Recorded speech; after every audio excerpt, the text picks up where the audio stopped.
आज के इस समारोह में उपस्थित प्रदेश की माननीय राज्यपाल श्रीमती आनंदीबेन पटेल जी,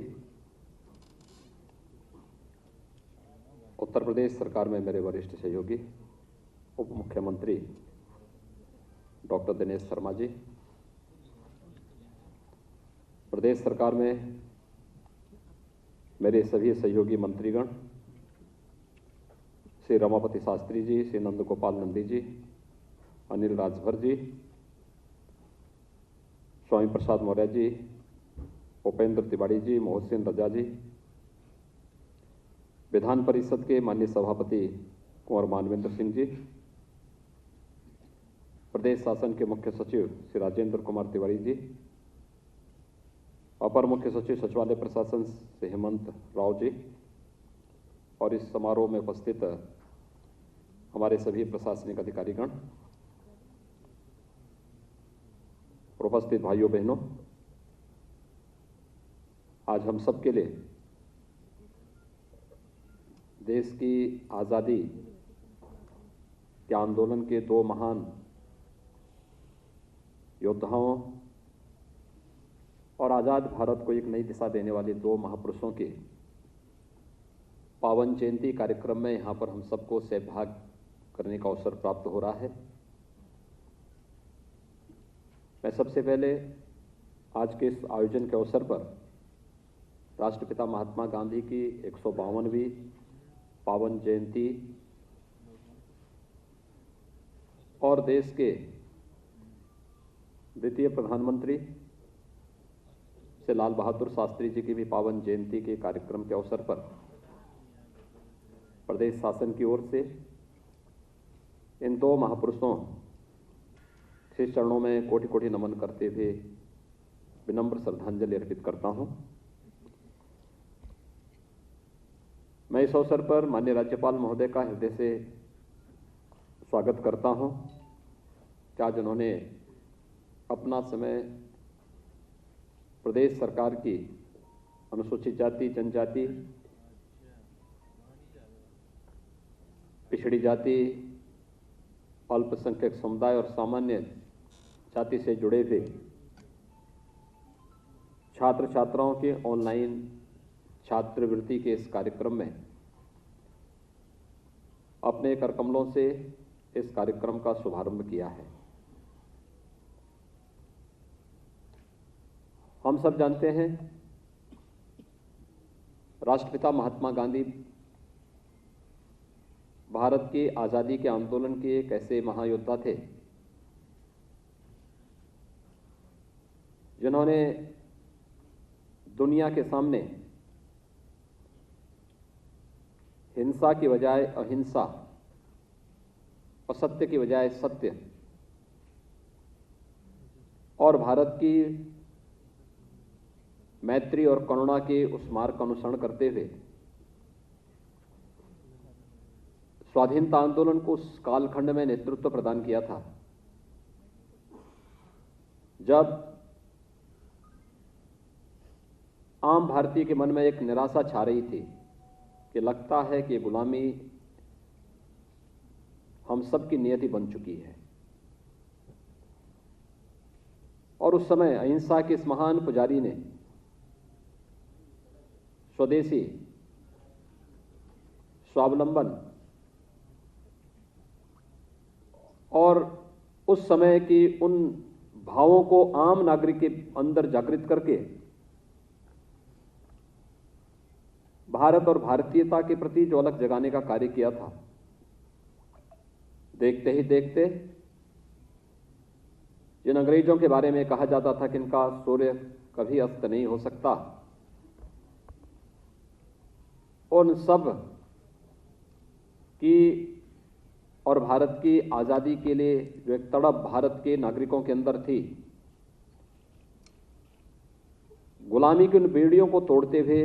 राष्ट्रपिता महात्मा गांधी जी के नेतृत्व में भारत के स्वाधीनता का एक अवसर हम सबको प्राप्त हुआ। आज बापू की 152वीं पावन जयंती का कार्यक्रम है और हम सबका सौभाग्य है कि हम सब अपने देश की आज़ादी के अमृत महोत्सव वर्ष में भी प्रवेश किए हैं। 15 अगस्त 2022 को यह देश आज़ादी के 75 वर्ष पूरा कर रहा होगा। स्वाभाविक रूप से हमारी पीढ़ी सौभाग्यशाली है कि हम आज़ादी के अमृत महोत्सव के इस भव्य आयोजन के साक्षी बनेंगे और तब हम सबको आत्मावलोकन करने की आवश्यकता पड़ेगी कि वास्तव में इस दौरान देश की स्वाधीनता के लिए अपना सर्वस्व न्यौछावर करने वाले उन महान स्वाधीनता संग्राम सेनानियों के त्याग और बलिदान और उनके संकल्पों के अनुरूप हमने भारत को कहां तक पहुंचाने में अपना योगदान दिया है। राष्ट्रपिता महात्मा गांधी दुनिया के लिए एक कौतूहल और आश्चर्य के विषय थे। लोगों के लिए विस्मय का विषय था कि वास्तव में एक धोती पहनकर एक सामान्य हाड़ मांस का व्यक्ति कैसे इस लड़ाई को लड़ पाएगा। लेकिन गांधी जी ने जो बात आज से 100 वर्ष पहले कही, वह अक्षरशः आज सही साबित होती हुई दिखाई दे रही है। भाइयों बहनों, आप सबने आजाद भारत में 2014 में प्रधानमंत्री मोदी जी के द्वारा 2 अक्टूबर 2014 को एक महाअभियान का शुभारंभ हुआ था। वह था स्वच्छ भारत अभियान। स्वच्छता कैसे जीवन में आमूलचूल परिवर्तन ला सकती है, अगर इसके महत्व को जानने और समझने का प्रयास किया होता। आजादी के तत्काल बाद इसको हमने अपने जीवन का हिस्सा बनाया होता, न जाने कितने लोगों की जानें हम बचाने में सफल होते। लेकिन स्वच्छ भारत मिशन ने न केवल आम नागरिक के मन में स्वच्छता के प्रति एक जागरूकता पैदा की, अपितु स्वच्छ भारत मिशन के माध्यम से प्रत्येक नागरिक के मन में जहां इस राष्ट्रीय मिशन के प्रति एक आत्मीयता का भाव जागृत हुआ, वहीं साथ साथ नारी गरिमा की रक्षा के अभीष्ट लक्ष्य को प्राप्त करने में भी काफी बड़े पैमाने पर सफलता प्राप्त हुई।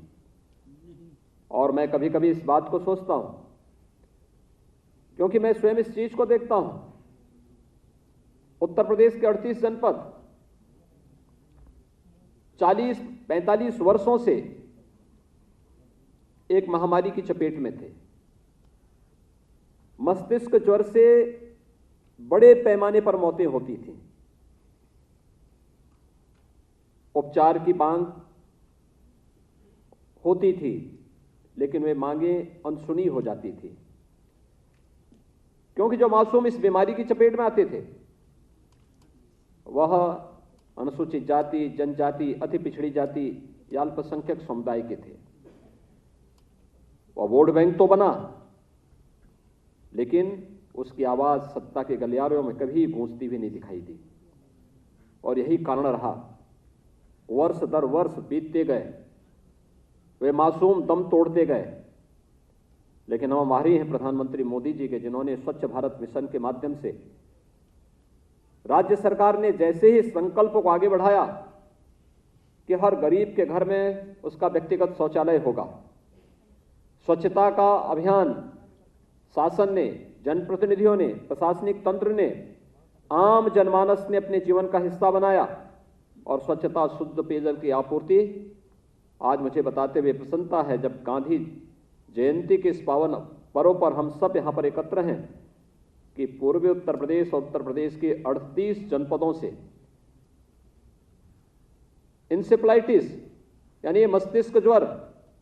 जिसमें प्रतिवर्ष 1500 से 2000 मौतें होती थीं, इस समय इनसे होने वाली मौतें 97 से लेकर 99% तक नियंत्रित हो चुकी हैं। यानी एक सफलता का एक मॉडल किस रूप में खड़ा किया जा सकता है। आप सोचिए, गांधी जी ने स्वच्छता के इस अभियान के बारे में 1910 और 20 के बीच में कई सम्मेलनों में इस बात का उल्लेख किया। मुझे गांधी जी का एक ऑडियो सुनने को मिला था, जिन्होंने 1916 में काशी हिंदू विश्वविद्यालय के उद्घाटन कार्यक्रम के अवसर पर जब वे काशी आए थे और काशी के एक सुप्रसिद्ध मंदिर में दर्शन करने के लिए गए थे, वहां की गलियों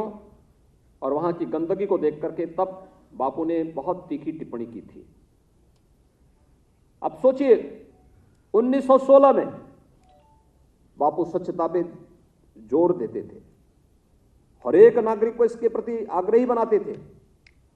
अपने समय में गांधी आश्रम के माध्यम से और तमाम उस प्रकार के आंदोलनों को आगे बढ़ाने के लिए